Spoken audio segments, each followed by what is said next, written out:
Excuse me, sir. I think there is a catastrophic error in your legal framework.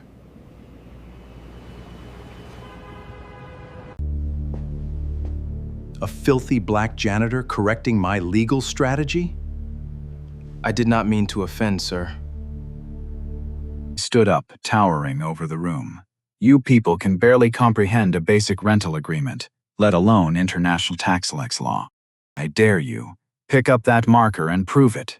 $5 million if you can. Malik Vance stood his ground, his eyes fixed on the man. I did not mean to offend, sir. I am just stating a fact. Shut your mouth. Julian stepped closer, the smell of expensive scotch filling the air between them. Can you even read the statutory codes? Or do they keep you around because you are cheap labor to clean the toilets? Go scrub a urinal. That is your ceiling. Everyone in the room laughed. Smartphones went up to record the spectacle. No one said stop. Malik Vance slowly reached out and took the blue dry erase marker straight from Julian's hand. The smug grin on the billionaire's face would not last long. Not a single person in that elite boardroom had any idea what was about to happen next, or who this man in the faded blue uniform truly was. The private summit room on the 54th floor of the Rockefeller Center was never designed for truth. It was a verdict, a place where Manhattan's financial oligarchy came to remind each other and everyone beneath them exactly where the lines of power were drawn. Crystal chandeliers hung low above tables, dressed in white linen, reflecting the glittering lights of the New York skyline. The wine list started at $300, and the service staff moved in complete silence, trained to be completely invisible. Malik Vance had worked there for exactly 14 months, wearing a faded cotton uniform, with employee number 40722 stitched on the pocket. He was 28 years old, and to the wealthy elites who frequented the building, he had been invisible his entire life. His mother had passed away from pancreatic cancer when he was 16, leaving behind a mountain of medical debt. The hospital bills ate through everything they owned, from their small family savings to the very furniture in their apartment. Malik dropped out of his community program at 17 to work 2 labor jobs to keep his younger sister, Maya, fed. Someone had to keep the lights on in their tiny studio apartment in the Bronx, so Malik carried heavy trash bags and mopped floors. Every night after Maya fell asleep, Malik sat on the cold kitchen floor with a stack of borrowed library books. He studied constitutional law, civil procedure, advanced tax structures, and international torts, filling countless cheap notebooks from front to back until his eyes burned. He watched elite university lectures on a cracked phone screen, breaking down complex corporate cases with a mind that refused to stop learning. No law firm badge, no expensive tutor, no Ivy League classroom belonged to him yet, just a raw, unyielding genius that could not be silenced. But no one at the Rockefeller Center knew a single thing about his private world. To them, Malik was just the quiet black guy who emptied the recycling bins and wiped down the mahogany tables. The building supervisor called him the ghost, and the security guards once joked that he probably couldn't spell the word compliance. He heard every single comment, but he always kept his head down and never said a word. Tonight, the entire penthouse floor had been reserved for an exclusive private investor showcase hosted by Julian Sterling, the founder of Sterling Capital. Forbes listed his personal net worth at $8.4 billion, and Wall Street insiders called him the executioner. He earned that title not because he built successful enterprises, but because he mercilessly crushed anyone who dared to stand in his way. Hostile takeovers, gutted pensions, and ruined careers were left in his wake, all executed with a firm handshake and a deceptive smile. Julian had built his entire financial empire on one absolute belief that intelligence was inherited through bloodlines and social status, not earned through effort. He proudly stated it in media interviews, wrote it in national op-eds, and quietly funded research papers that tried to prove his biased theories. The unsaid part of his philosophy, the part everyone in his circle understood, but never repeated on camera, was that he believed this most about people who looked exactly like Malik. Tonight, 30 high-profile investors filled the private dining room, including hedge fund managers, venture capitalists, 2 senators, and a retired federal judge. They were a crowd that measured the value of a human being strictly by net worth and zip codes. Malik moved between the tables like a shadow, replacing ice buckets and keeping his eyes low to avoid their attention. Early in the evening, Julian snapped his fingers loudly at him without even looking up from his notes. "You, black boy, more ice." Malik brought the ice immediately, but Julian did not offer a word of thanks. 10 minutes later, as Malik reached across the table to clear an empty platter, Julian violently pulled his silk napkin away from Malik's hand. "Do not touch my things," Julian snapped, his voice dripping with disgust. "I have no idea where those hands have been." His guests chuckled into their crystal glasses, and Malik said nothing, stepping back into the shadows to keep moving. Julian had set up a massive glass whiteboard near the front of the room for his centerpiece presentation. His team of elite corporate attorneys had spent 19 months constructing a highly confidential legal structure called the Prometheus Protocol. Julian claimed it provided absolute immunity from federal grand jury investigations and international tax liabilities for their cross-border merger. The investors leaned in, the expensive champagne flowed, and the complex legal matrices multiplied on the board as the entire event was live-streamed. 2 high-definition cameras and a financial media tech crew recorded everything, because Julian wanted the world to see his strategic genius. He wanted the validation, the applause, and the headlines that would follow the historic deal. Malik carried a heavy tray of trash past the glass whiteboard, intending to slip away unnoticed. He was not supposed to look at the confidential documents, but his eyes swept across the board for a split second, and he saw it. A misplaced statutory reference in the primary indemnity clause, conflicting directly with the RICO Act's anti-racketeering provisions. It was a microscopic flaw, the exact kind of error that 99% of seasoned attorneys would miss. But it would cascade through the entire corporate structure, inflating their protected assets by nearly 20% while exposing them to immediate federal prosecution. He kept walking, set the trash down, and came back to look again. The wrong code was still there, sitting in the middle of Julian's masterpiece, like a hidden fracture in a concrete foundation. Malik knew he should have stayed quiet, because every bitter lesson his life had taught him said to keep his head down, avoid waves, and survive. But the statutory reference was undeniably wrong, and Malik Vance could not walk past a broken law. He stepped forward into the light.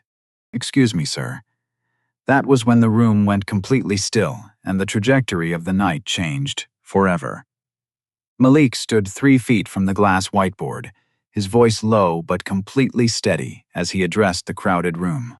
The statutory reference in the 3rd paragraph of the primary indemnity clause is completely incorrect because the code references an outdated provision of the 1986 Federal Tax Code. If you run your cross-border merger structure under these terms, it conflicts directly with the RICO Act anti-racketeering guidelines, meaning your asset protection framework is legally dead on arrival. Silence pressed against the ears of everyone in the penthouse suite like a heavy physical weight. Julian Sterling blinked in utter disbelief, and then he let out a short, dry laugh that sounded like a match striking in a dry field. He looked around the large mahogany table, waiting for his wealthy guests to join in his mockery of the janitor. They did not disappoint him, as a few low chuckles rippled through the front row, accompanied by several condescending shakes of the head. One venture capitalist in a tailored suit muttered loudly to his associate, asking if this ridiculous interruption was some kind of elaborate performance art. "Let me get this straight," Julian said, turning his entire body to face Malik fully as he folded his arms over his chest. You, a janitor who earns less money in an entire year than I spend on my leather shoes, are standing there telling me that my elite team of white-shoe corporate defense attorneys from Harvard, Yale, and Princeton got the law wrong? I am not talking about your legal team, sir, Malik replied, his gaze remaining locked onto the billionaire. I am talking about the specific numbers and statutory codes written on that board. And what exactly qualifies an uneducated laborer to talk about any corporate law on any board in Manhattan? Julian stepped closer, his chest nearly touching Malik's shoulder as his voice dripped with pure malice. Did you learn the intricacies of international tax fraud while scrubbing out the executive urinals on the lower floors? Did they teach you civil procedure and federal racketeering guidelines between your shifts, bussing our empty champagne glasses? A woman sitting near the massive floor-to-ceiling window shook her head in disgust, whispering loudly to her husband about the sheer, unadulterated audacity of the modern working class. Her husband nodded in agreement, waving his hand toward the door while suggesting that someone should call the building manager to have the man removed immediately. Malik's hand holding the rag remained perfectly steady, and his voice did not waver by a single octave as he pointed toward the text. The transposition of the regulatory definitions completely alters the burden of proof under federal law. If the Prometheus Protocol runs with those exact values, it overestimates your legal asset protection by roughly 20%. Your offshore institutional investors would be making massive capital commitments based on entirely inflated legal confidence intervals. The mocking laughter in the room stopped, not all at once, but draining out of the space the way color drains from a face during a sudden medical emergency. One senior investor, a silver-haired man in a dark navy suit named Richard Calloway, reached into his leather briefcase and opened his laptop. His fingers moved quickly across the keyboard as he pulled up the federal statutory database, his brow furrowing deeper into a frown with every passing second. Then he looked up from his screen, but he did not look at Julian. He looked directly at Malik, his eyes filled with a sudden, intense curiosity that sent a shockwave of unease through the rest of the tables. Julian saw the shift in his investor's expression, and he felt the absolute authority in the room tilt, just slightly, away from his podium. The realization that a black janitor had made his elite circle pause, even for a single second, was a humiliation that his immense pride could not tolerate. "This is completely ridiculous," Julian said, his voice turning significantly louder and sharper as he tried to regain control of the room. "You are a janitor, and you do not get to walk up to an $8.4 billion presentation and pretend you understand a single line of corporate strategy. You got lucky because you overheard a junior associate talking in the hallway, and that is all this worthless spectacle is." "I did not overhear anything in the hallway, sir," Malik said, his voice slicing through the billionaire's, shouting, "I read the text on the board, and I know exactly what it means." "You read it?" Julian repeated the words slowly, turning back to his audience with a mocking grin plastered across his face.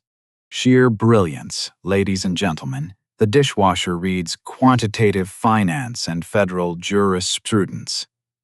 More laughter returned to the room, louder and more aggressive this time as someone near the back clapped twice to egg the billionaire on.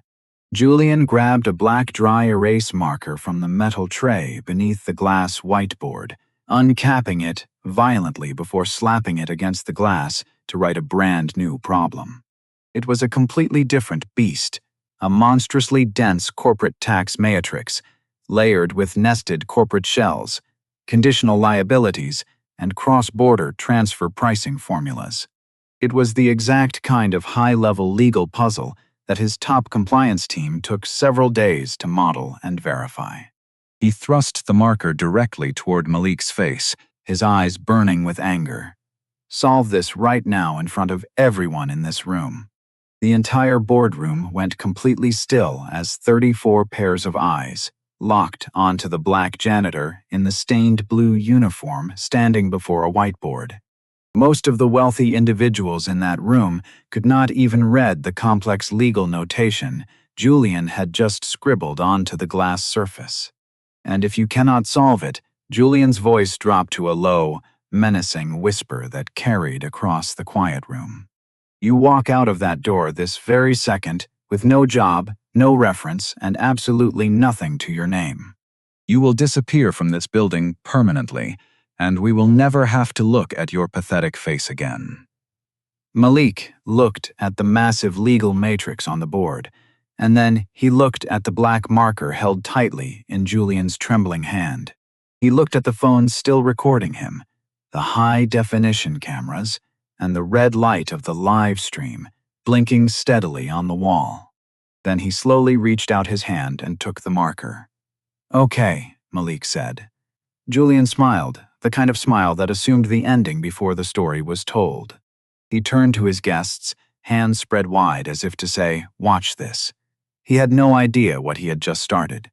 Malik uncapped the marker, the smell of dry erase ink filling his nose, sharp, chemical, familiar in a way no one in that room would understand.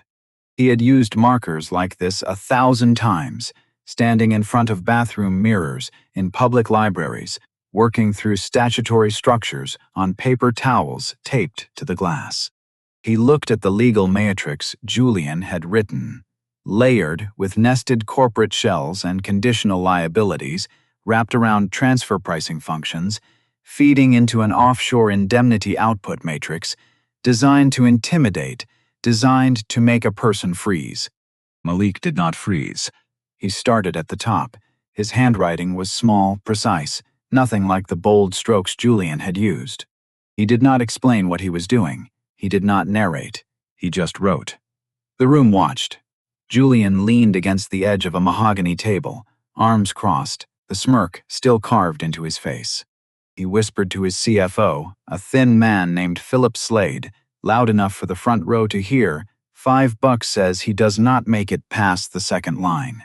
Malik made it past the second line, and the third, and the fourth.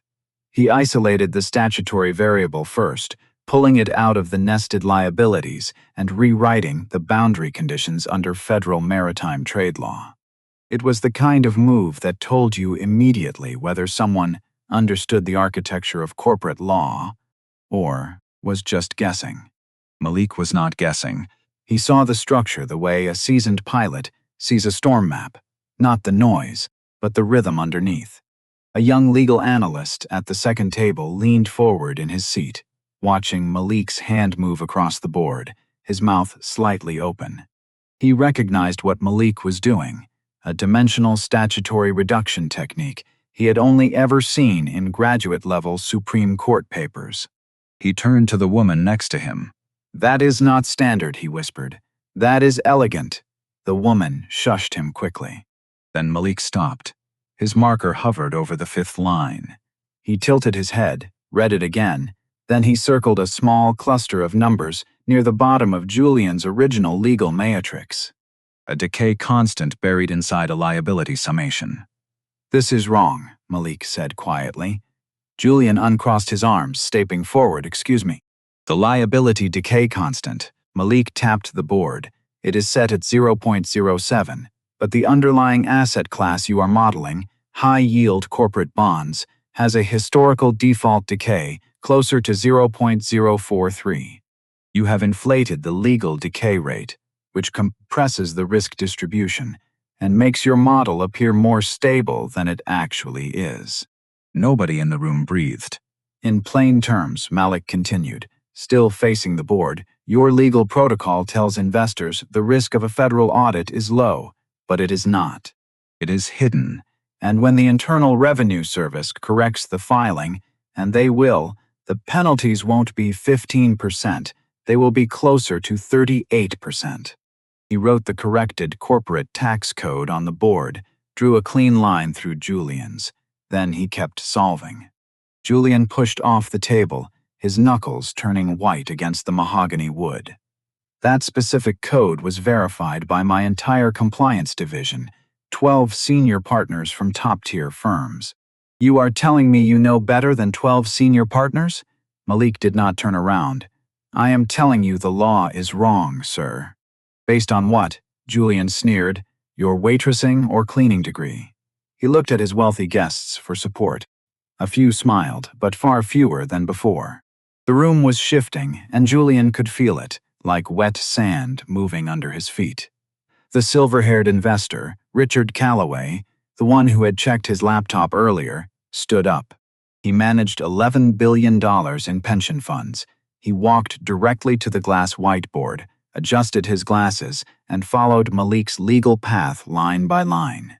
30 seconds passed, then a full minute. Calloway traced the work with his finger, pausing at each statutory correction. Then he turned around to face Julian. He is right. 2 words. They hit the quiet room like a brick through glass. Murmurs broke out instantly.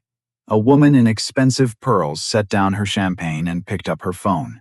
2 major investors at the back table exchanged a tight glance, the kind that says we need to pull our money out of this fund right now. Julian's jaw tightened, the smug smirk completely gone from his face. That is one minor error, he said. His voice clipped, strained. One mistake. Anyone can find one mistake if they stare at a board long enough.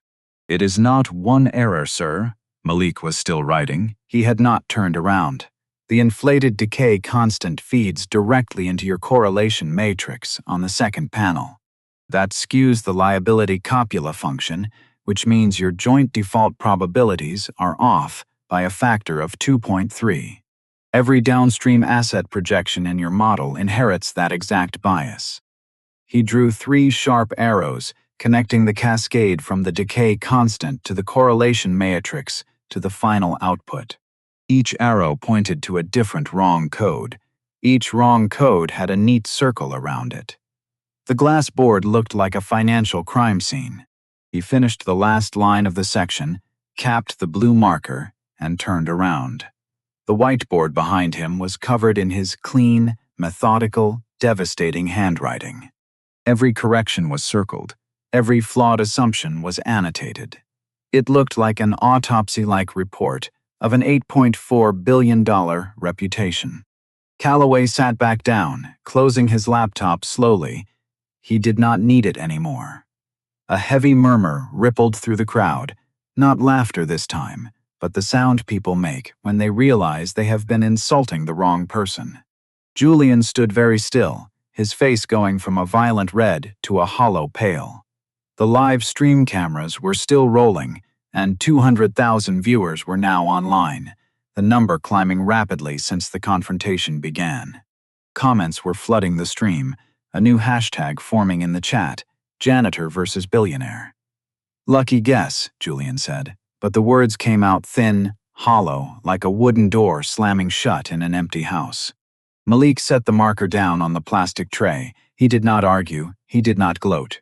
He stood there, uniform stained, hands chalked with dry erase dust, eyes steady, and let the board speak for itself. One investor near the back pulled out his phone and began typing furiously. Another leaned over to his colleague and whispered, "Who the hell is he?" Nobody had an answer, but everyone in that room, every single one, had stopped laughing. Julian should have let it go. He should have smiled, congratulated the janitor, called it a brilliant party trick, and moved the evening along. That is what a smart man would have done. Grant Harrington, or rather Julian Sterling, was not a smart man. He was an intensely proud one. One section of corporate tax code does not make you a genius, Julian said, his voice rising as he stood up fully, his unbuttoned suit jacket swinging slightly, his hands flat against the mahogany table. All the ease was gone from his posture, replaced by something much harder, much uglier. Any fresh graduate with a modern textbook could have caught a misplaced statutory reference. You want to prove you belong in this room? Fine. Let us really see what you have got. He turned to his CFO, Philip Slade, and snapped his fingers sharply. Bring up the Prometheus protocol, the full legal model, every single layer. Slade hesitated, his fingers hovering over his computer keys. "Julian, that is proprietary. We do not have authorization to display the core offshore asset structures to bring it up," Julian roared, cutting him off. Slade opened his laptop and connected it directly to the wall projector and the giant digital screen beside the glass whiteboard, filled instantly with lines of text. 17 pages of interconnected maritime codes, cross-border corporate shell agreements, risk matrices, liability trees, and worst-case stress test scenarios. The Prometheus Protocol, Sterling Capital's crown jewel. 19 months of private work by a team of 12 senior partners. The exact model that was supposed to make Julian the absolute authority in quantitative corporate law. "Here is the deal," Julian said, turning his body back to face Malik. His voice carried the heavy weight of a man who believed he was about to end a conversation permanently. "You walk through my entire legal model, every single layer, every single assumption. You find the structural errors, if there are any, and you present them right here, right now, in front of my primary investors. On camera." He paused, letting the heavy silence build in the room. "You get it right, all of it. And I will write you a personal check for $5 million. Right here, tonight." The room gasped, an actual audible intake of breath from 30-plus people at the exact same time. "But if you are wrong," Julian continued, stepping closer until he was mere inches from Malik's face, "even once, even on a single statutory decimal, you get on your knees and apologize to me in front of everyone. You tell this room you are an uneducated fraud. You tell the live stream cameras, and then you leave this building permanently." A wealthy investor at the third table shook his head, muttering under his breath to just let the guy go home. That this was getting cruel. The woman beside him let out a short laugh. "Cruel? It is entertainment." He walked right into this. Another investor raised his champagne glass toward the screen. "5 million says," he cries before page 3. Malik looked up at the projection screen. 17 pages. Advanced corporate jurisprudence, layered with international maritime tax codes and cross-border indemnity structures that most legal desks would need a full week to audit. This was no longer an office dispute. This was a war. He looked at Julian. The billionaire's eyes were bright with the absolute certainty of a man who believed he had just set a trap no janitor could ever survive. 5 million, Malik said, his voice steady. 5 million, Julian confirmed. "And the livestream cameras stay on?" Julian spread his hands wide. "The whole world gets to watch you fail." Malik nodded slowly, looking at the glowing projection one more time before fixing his gaze back on Julian. "I will need a bigger whiteboard." The room erupted, not in laughter this time, but in raw noise. Chairs scraped loudly against the floor, phones came out again, and someone in the back shouted that this was completely insane. The producer from the financial media crew spoke rapidly into his headset, commanding his team to keep every single camera rolling and not to cut the feed under any circumstances. The live stream viewer counter jumped from 200,000 to 300,000, then 400,000, then 500,000. The comments were scrolling so fast they became a blur on the tech monitors. Janitor versus Billionaire was now the #1 trending topic across multiple platforms.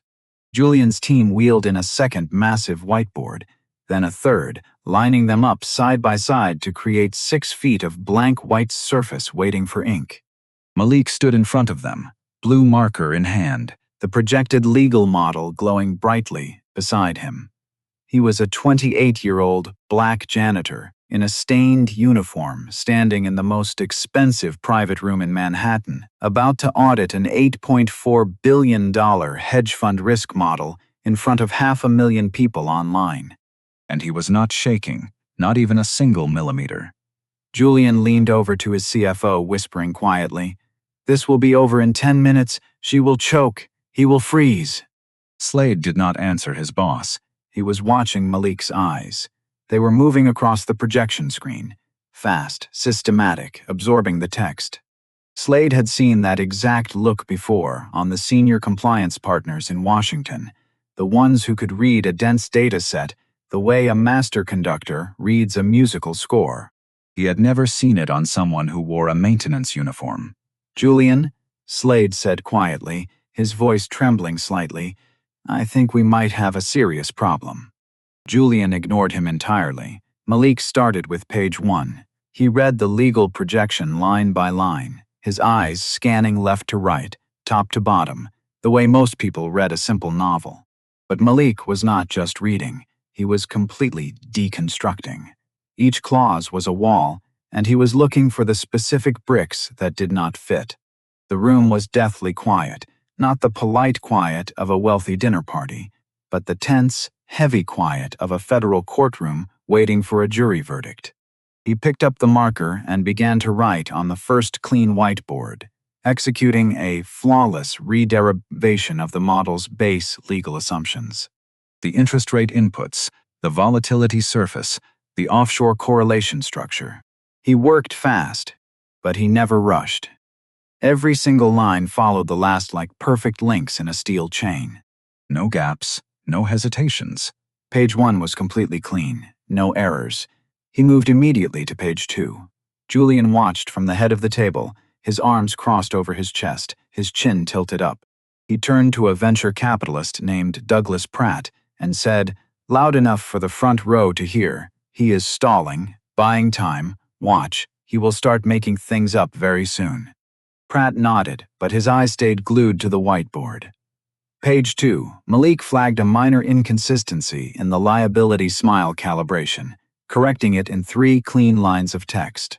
It was not a fatal error, just a rounding shortcut that Julian's legal team had taken to save processing time during the initial filing, but it introduced a small, measurable bias. Malik noted it, circled it, and moved straight to page 3. Clean. Page 4, another shortcut, this one located deep within the corporate correlation matrix. A legal simplification that assumed static pairwise liabilities when the underlying international assets were completely dynamic. Malik completely rewrote the entire block using a time-varying copula framework. It took him exactly 4 minutes. The young legal analyst from earlier, the one who had recognized his advanced technique, was now sitting at the absolute edge of his seat, his expensive dinner completely untouched, his mouth slightly open. Julian shifted uncomfortably in his chair. He uncrossed his arms, crossed them again, reached for his glass of water, and put it back down without taking a single sip. Page 5, Malik stopped. He tapped the board twice with the back of his blue marker. Then he turned to the projection screen and pointed directly at a cluster of legal parameters near the bottom of the digital page. This section uses a standard Gaussian copula to model joint default risk, Malik said, his voice echoing in the silent room. But your underlying dataset includes high-yield corporate bonds from the 2008 financial crisis.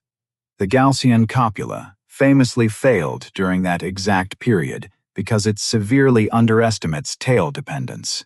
Your model is using a regulatory tool that already broke once in the exact conditions it is supposed to predict.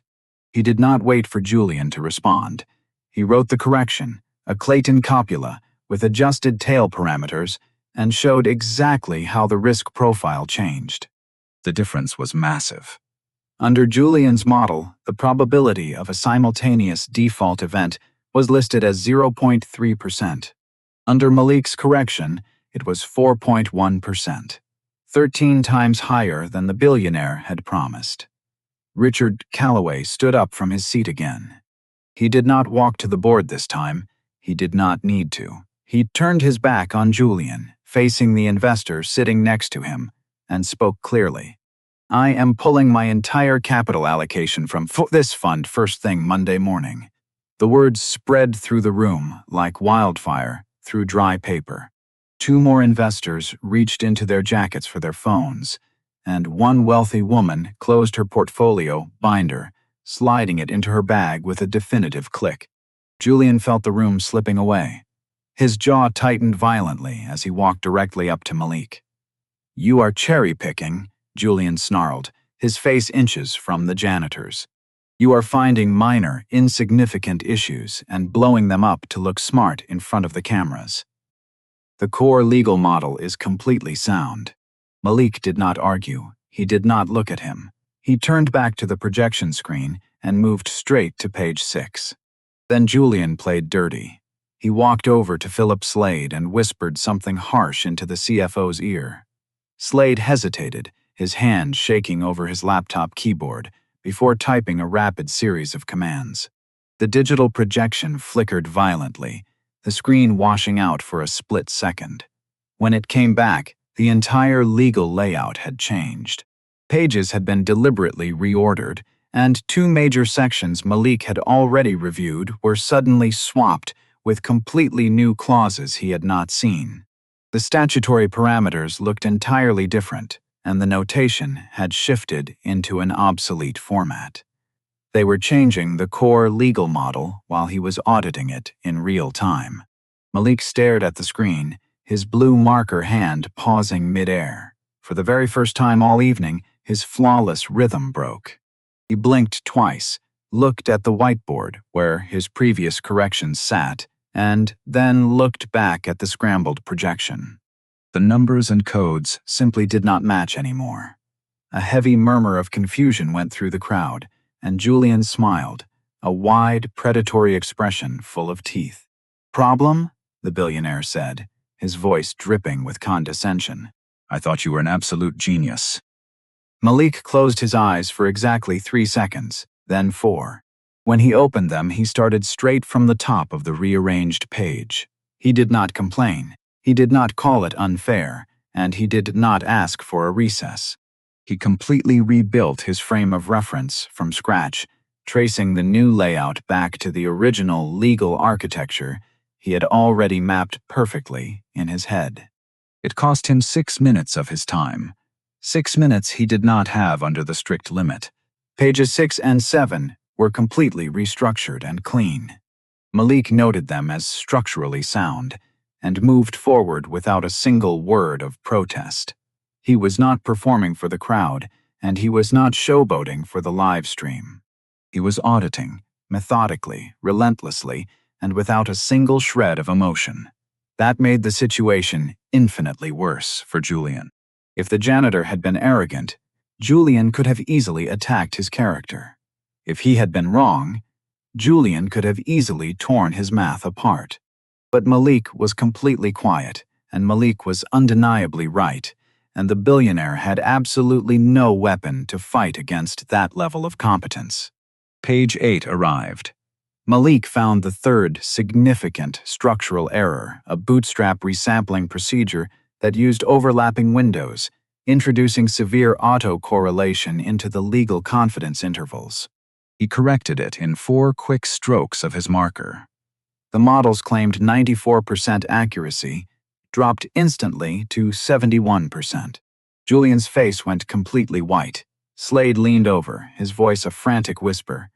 "Grant, or rather Julian, we should stop this right now." "No." Julian's voice was a cold blade. "He finishes the test, and the exact second he makes a mistake, one single mistake, it is completely over." But Malik was not making mistakes. He was moving through the multi-billion-dollar model like water bursting through a cracked dam, finding every single gap, every hidden weakness, and every false assumption that had been left unchecked because no one on Julian's elite team had ever thought to question them.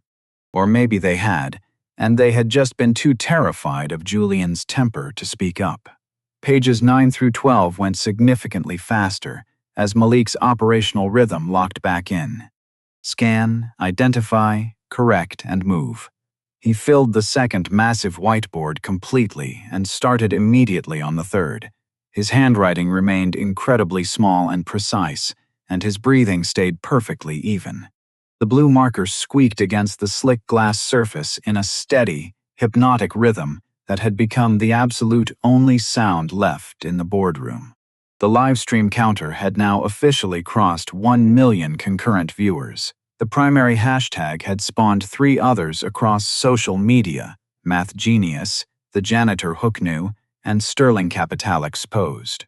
Major national news outlets were rapidly picking up the feed, and a prominent media anchor tweeted out to millions, asking if anyone else was watching this live stream, stating a janitor was dismantling a billionaire's entire legal empire in real time.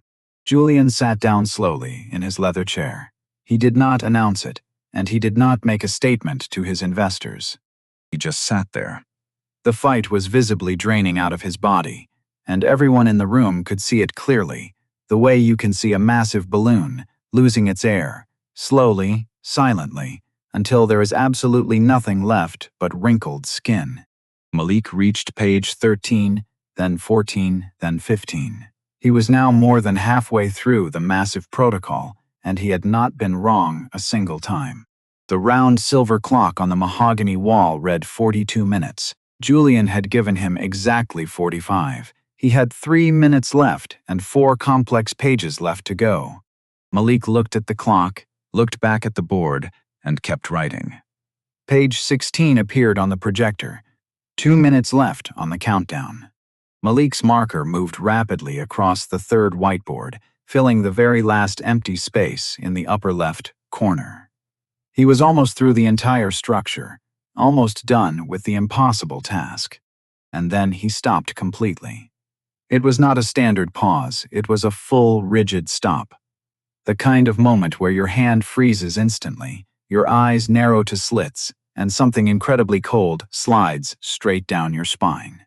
He stepped back 3 feet from the board, looked at the digital projection, looked at his own whiteboards of corrections, and then looked back at page 16 again. Something was deeply wrong, not with his math or his legal reasoning, but with the problem itself. He turned his body slowly to face Julian. Where did the raw data on page 16 come from? Julian raised a single eyebrow, his voice hollow. What do you mean? It came straight from the core model, same as every other single page. No. Malik shook his head slowly, his expression darkening. It did not. The variant structure on this specific page does not match the rest of the protocol. The base parameters are entirely different, and the boundary conditions are completely incompatible with pages 14 and 15. He pointed his marker directly at a dense line of numbers near the bottom of the projection. This page was written entirely separately from the rest of the model, and the convergence constant right here has been manually overridden. Someone intentionally changed it from 0.062 to 0.091. The entire room went ice cold. That specific override makes the system of equations on this page mathematically unsolvable, Malik said, his voice calm, but his eyes burning with an intense fire. There is no valid output possible. You can run this system 1,000 times through a supercomputer, and it will never converge. This page was designed from the very beginning to fail. A heavy silence followed, the kind that rings loudly in your ears.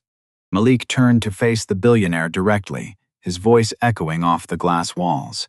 You gave me a rigged test. Julian did not flinch, but he did not speak a single word either. His fingers curled tightly around the leather edge of his chair, his knuckles turning a stark white.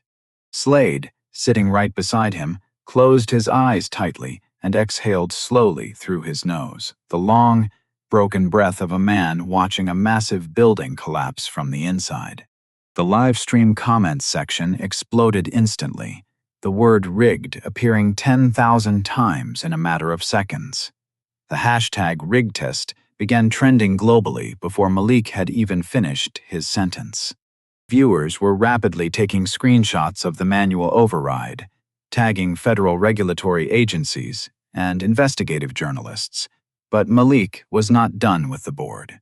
He turned right back to the glass, picked up his marker, and in the next 90 seconds, he did something absolutely no one in that room expected. He reversed the illegal override, restored the original constant, completely rebuilt the convergence pathway from scratch, and solved the equation that was never meant to be solved by a human being. He capped the blue marker gently, setting it down on the plastic tray with a soft click. Page 16, he said quietly. Done. The silver clock on the wall read exactly 44 minutes and 38 seconds. He had 22 seconds to spare. Julian stared at the board, his mouth opening slightly, but absolutely nothing came out. For the very first time in his entire life, Julian Sterling had absolutely nothing to say. The applause had not even started when Julian stood up violently from his leather chair. He cheated. The words landed across the room like a heavy slap against bare skin. The boardroom, which had been tilting entirely toward Malik for the last 44 minutes, froze instantly in a state of suspended shock.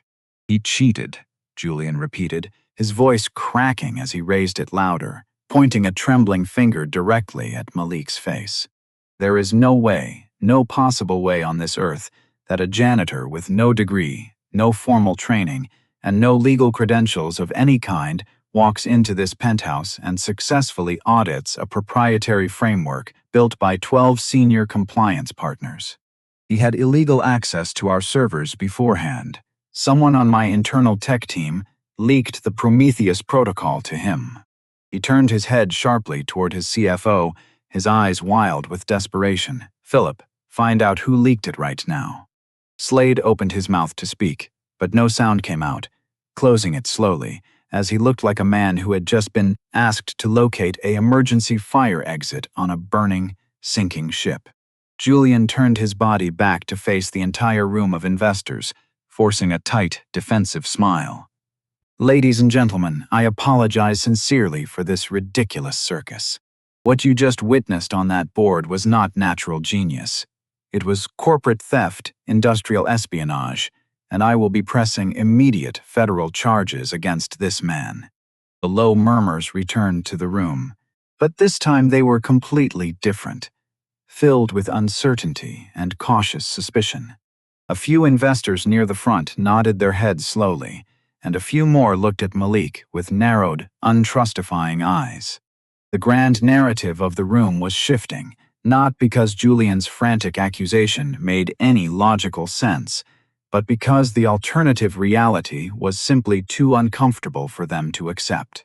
If Malik was real, if he was telling the absolute truth, then every wealthy person in that room had just watched a brilliant black man be humiliated for 40 minutes and had done nothing to stop it.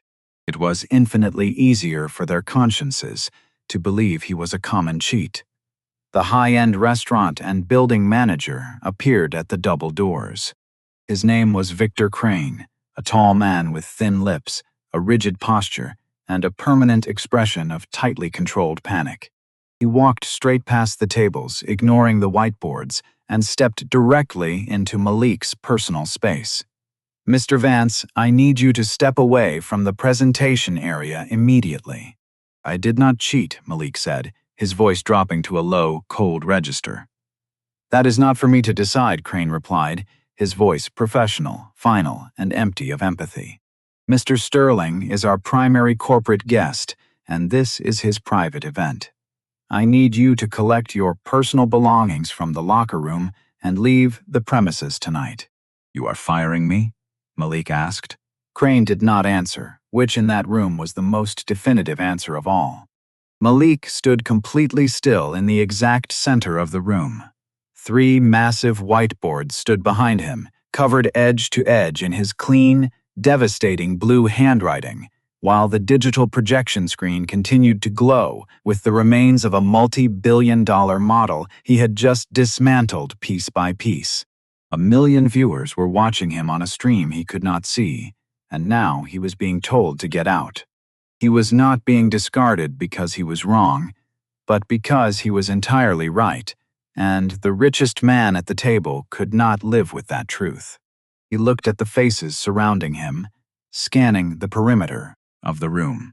He saw the hedge fund managers who had laughed at his uniform, the politicians who had filmed his struggle, and the investors who had whispered about his audacity and bet that he would cry before page 3.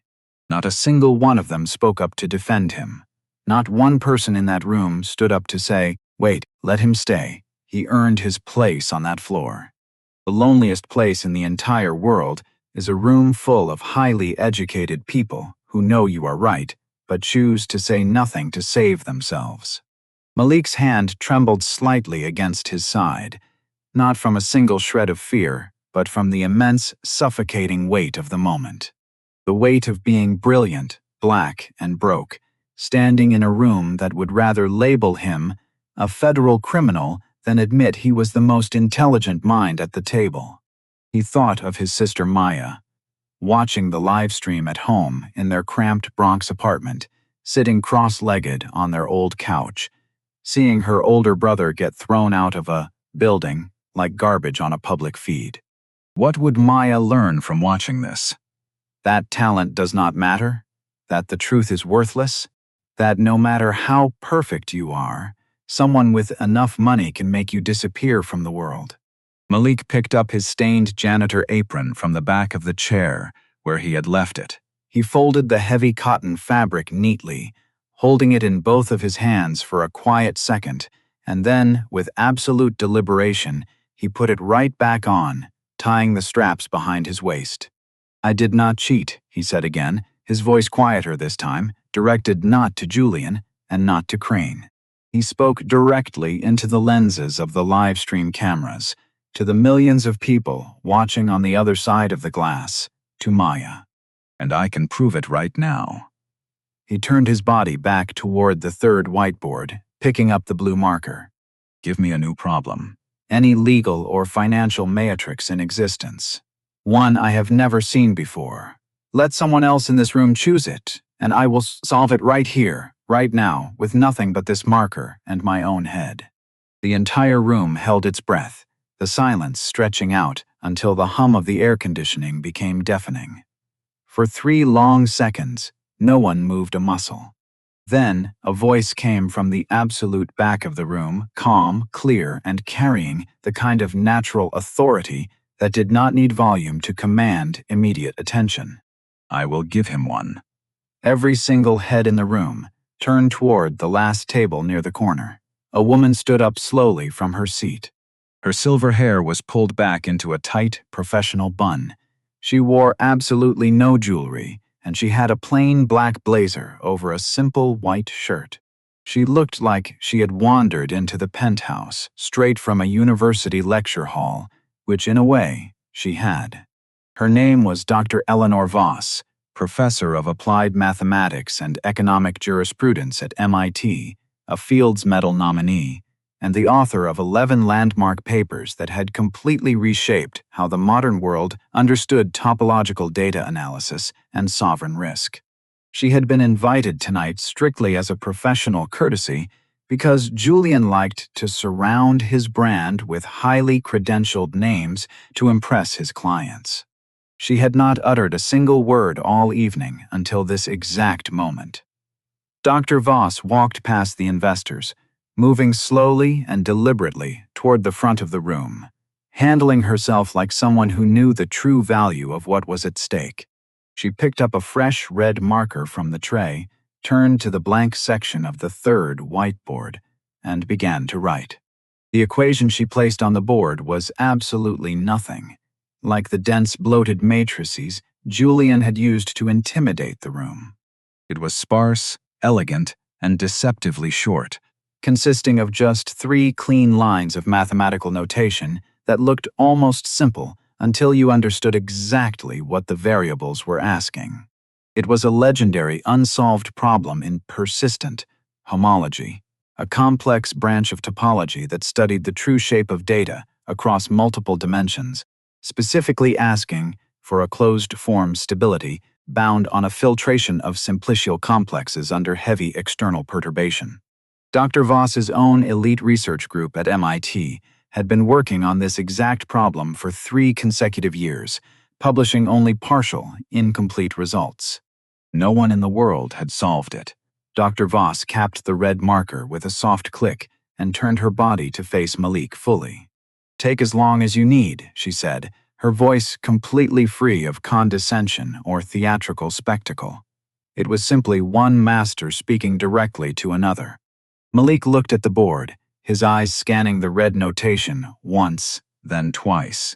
His lips moved slightly in the shadows, the way they always did when he was mentally mapping a problem's internal architecture, finding the hidden walls, the doors, and the secret rooms within the logic. The room remained deathly silent. The live stream counter on the monitor had officially crossed 2 million concurrent viewers, and the chat had stopped completely. No one typing, no one scrolling. 2 million people were holding their breath at the exact same time. Malik picked up his blue marker, stepped up to the clean surface of the fourth board, and began to write. His handwriting was entirely different now. No longer the small, precise, hidden script he had used during the corporate audit.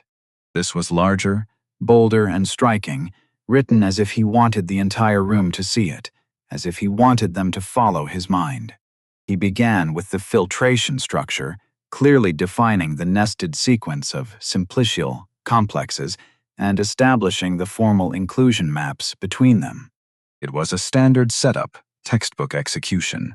But then, he did something completely unexpected. Instead of attacking the stability bound directly using standard methods, the way every researcher at MIT had tried and failed, he completely reframed the problem. He introduced a secondary metric space, mapping the entire filtration into it using a Lipschitz continuous function, showing that the stability question in the original space was completely equivalent to a contraction mapping problem in the new one. It was a massive, brilliant lateral move, the kind of profound insight that does not come from standard studying or memorization. It came from pure, raw vision, from a unique mind that did not just process mathematics, but dreamed in it. Dr. Voss's hand went immediately to her mouth, her eyes widening in absolute shock. Malik kept writing, his hand moving across the white surface without a single pause. He derived the contraction bound, showed it was perfectly uniform across the filtration, and used it to establish the final stability inequality in 4 clean, devastating steps. No leaps of logic, no hand-waving shortcuts. Every single line followed from the previous one, with the absolute inevitability of gravity. The young legal analyst from the second table stood straight up from his chair, unable to contain himself. He was not the only one, as 3 more investors rose to their feet, craning their necks over the tables to see the ink on the board. A wealthy woman in the front row put both of her hands flat on the linen tablecloth, steadying her balance as if the room had just tilted beneath her feet. At exactly 38 minutes into his time, Malik wrote the final line of the proof, a single, definitive inequality that established the stability bound in explicit, closed form. He underlined the final statement twice, set the blue marker down on the tray, and did not turn around. He stood facing the board, his chest rising and falling as he breathed, the ink still wet against the glass. The penthouse was so quiet, you could hear the faint hum of the ventilation system through the ceiling. Dr. Voss walked to the board, adjusting her glasses with a trembling hand. She followed Malik's proof line by line, from the very first stroke to the final inequality, her index finger tracing each step the way a master jeweler examines a raw stone for flaws. She reached the final line, stopped for a long second, read it again, and then turned her body slowly to face the elite room. "This is correct," she said, the 2 words sounding like a cathedral bell, ringing through the silence, something deep trembling underneath her composure. "This is not only completely correct," Dr. Voss continued, her voice steady but her hands shaking visibly. "This is a completely novel proof. This specific approach, the metric space reduction, has never been published in any academic journal in history. It solves an open problem that my entire department has failed to resolve for 3 years." She paused, swallowing hard as she looked at the man in the blue uniform. "I have colleagues who have spent their entire professional careers trying to locate this exact bound." She stepped closer to him. "Where did you study?" "I didn't," Malik said quietly. The silence that followed his answer was the loudest, most devastating thing that had happened in that room all night. Then the room broke. It started with the young legal analyst near the second table, who clapped once, twice, 3 times, his applause echoing sharply against the glass walls before the wealthy woman in the front row stood up and joined him. Then Richard Calloway rose, his hands hitting together with a deafening crack, followed by 3 more investors, then 10, then every single person in that penthouse suite.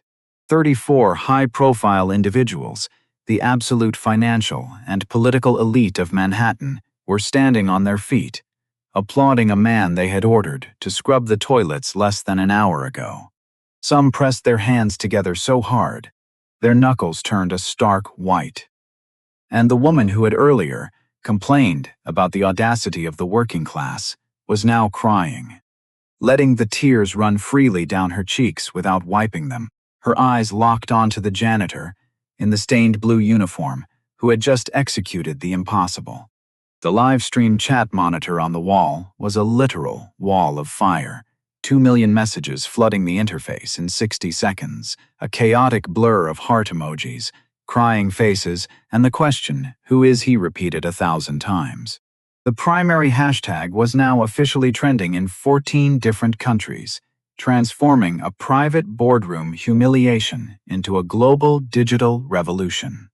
Malik stood perfectly still in front of the whiteboards, blue ink smudged across his knuckles, his maintenance apron still tied securely around his waist, his eyes wet with exhaustion but his breathing deep and even. He turned his head slowly and looked at Julian. The billionaire was slumped deeply into his leather chair, his hands limp in his lap, his face a pale, hollow gray. The arrogance was gone, the swagger was gone, and the $8.4 billion certainty that had carried him through every elite boardroom in the world had vanished entirely, leaving his mouth a thin, flat line of absolute defeat. Malik did not say a single cruel word to him, and he did not gloat over his victory because he did not need to. He looked the billionaire dead in the eye, glanced back at the 6 feet of whiteboards covered edge to edge in his own handwriting, and spoke quietly. "You asked me if I could count past the number of trash bags I carry." He paused, letting the silence settle. "I can."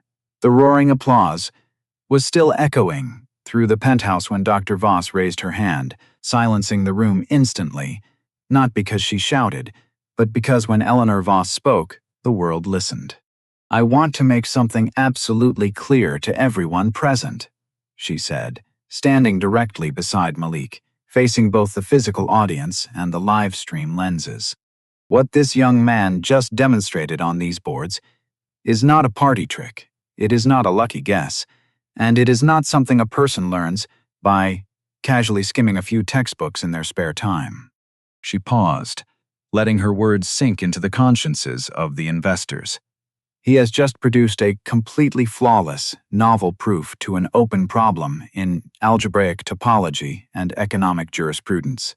A profound barrier that has resisted solution by some of the most celebrated minds in our field, including myself. She turned her body toward Malik, her eyes filled with a deep, professional reverence. "I am officially offering you a full academic scholarship to MIT, effective immediately.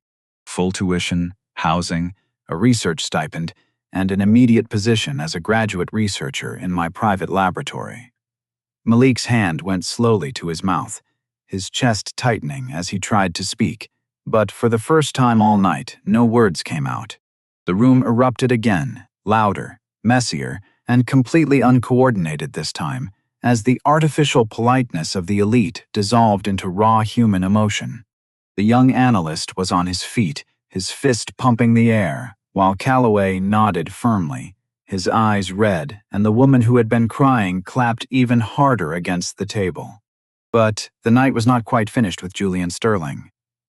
A man in a sharp charcoal suit stood up slowly from the second table, buttoning his jacket with a clinical precision. His name was Arthur Keene, one of the most feared securities and corporate compliance attorneys in the state of New York, who had remained silent all evening, taking notes and recording every interaction. "Mr. Sterling," Keene's voice cut through the remaining noise like a scalpel through flesh, causing the room to drop into a different, legal kind of quiet. You made an incredibly specific public wager on an encrypted live stream in front of. He checked his watch and his tablet screen, precisely 2.4 million concurrent viewers. You offered a personal check of $5 million if this man could successfully identify the operational errors in your Prometheus protocol. He did exactly that, line by line, page by page. Furthermore, he proved before a global audience that page 16 of your investment prospectus was deliberately altered and rigged to produce a false safety negative, an action that raises immediate, severe criminal questions regarding investor disclosure fraud. Julian looked up, his jaw trembling. The wager you established is legally binding under New York State commercial law, Keene continued, stepping toward the podium.